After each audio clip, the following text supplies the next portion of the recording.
Hello my dear friend, উপরে 2 ton এসির উপরে ঢাকনার স্ক্রুগুলা প্রথমে খুলতে হবে। স্ক্রুগুলা চতুর্ধারে স্ক্রুগুলা খুলতে হবে। চতুর্পাশে যে স্ক্রুগুলো আছে সুন্দর করে স্ক্রুড্রাইভার দিয়ে খুলতে হবে। কাজটা সুন্দরভাবে করতে হবে। উপরের স্ক্রুগুলা খুলে উপরে ঢাকনা আমার খোলা হয়েছে, আমরা খুলে রাখতেছি। এখন আমরা খুললাম উপরে ঢাকনাটা। এখন আমরা জালিটা খুলবো, পিছনেরটা জালিটা খুলতেছি। আমরা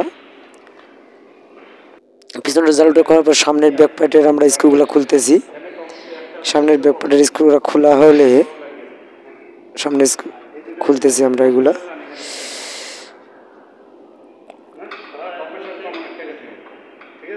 সামনের খোলা হয়েছে। এই ঘাটটা অবশ্যই লক আছে, এখানে লকটা ফলো রাখতে হবে সবাইকে।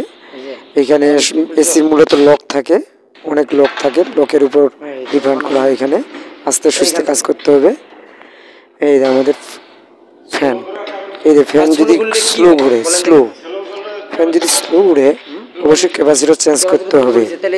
ফ্যান স্লো ঘুরলে অবশ্যই ক্যাপাসিটর চেঞ্জ করতে হবে। এখন চেঞ্জ করতে হবে কি কি সমস্যা হয় স্লো ঘুরলে। কম্প্রেসর, এই যে ক্যাপাসিটর চেঞ্জ করতে হবে আমাদের। এটা 5 মাইক্রোফ্যারাড আমাদের ক্যাপাসিটর, 2 টনের এসি। আর এটা হচ্ছে 60 মাইক্রোফ্যারাড। এটা হচ্ছে কম্প্রেসরের ক্যাপাসিটর, হিট হয়ে যাইতে পারে। ফ্যান যদি স্লো ঘুরে অবশ্যই কম্প্রেসর হিটে বন্ধ করে দিব। টিপ করব, বন্ধ হয়ে যাব, বারবার বন্ধ হব। গরম বাতাস যদি শাসন না করতে পারে, মানে বের করে না দিতে পারে। আমরা এখন সেই ব্যাপারটা খুলে ফেললাম। আমাদের এখানে এই যে দেখেন ফর্মগুলো আছে, এগুলো হিট প্রুফ একটা, এগুলো আছে কম্প্রেসরের এখানে লাগানো থাকে। কি কাজ করে না করে সব এটা হলো সাকশন পাইপ হয়ে আমাদের চলে এসেছে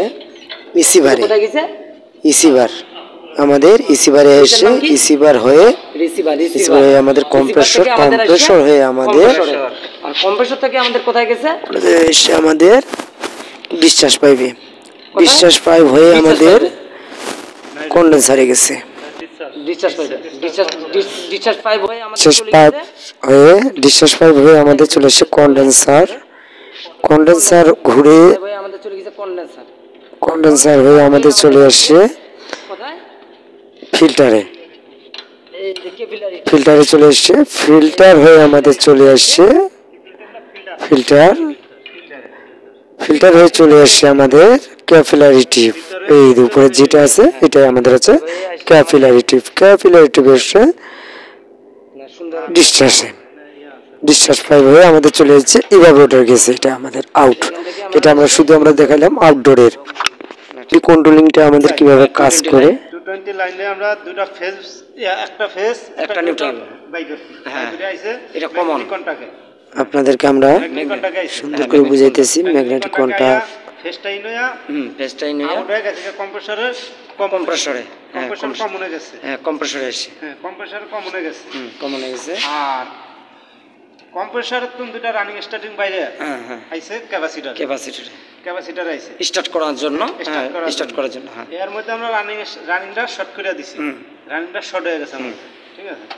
তারপর ম্যাগনেটিক কন্টাক্টের একটা নিউট্রাল পাস হয়ে নিউট্রাল কমন হয়ে যে কন্ডেন্সারের ফ্যান আছে এই ফ্যানের কমন হয়ে গেছে। আর ফ্যানের যে রানিং স্টার্টিং আইছে ক্যাপাসিটর হলো 5 মাইক্রোফ্যারাড রানিং স্টার্টিং আছে। রানিংটা শর্ট হয়ে গেছে।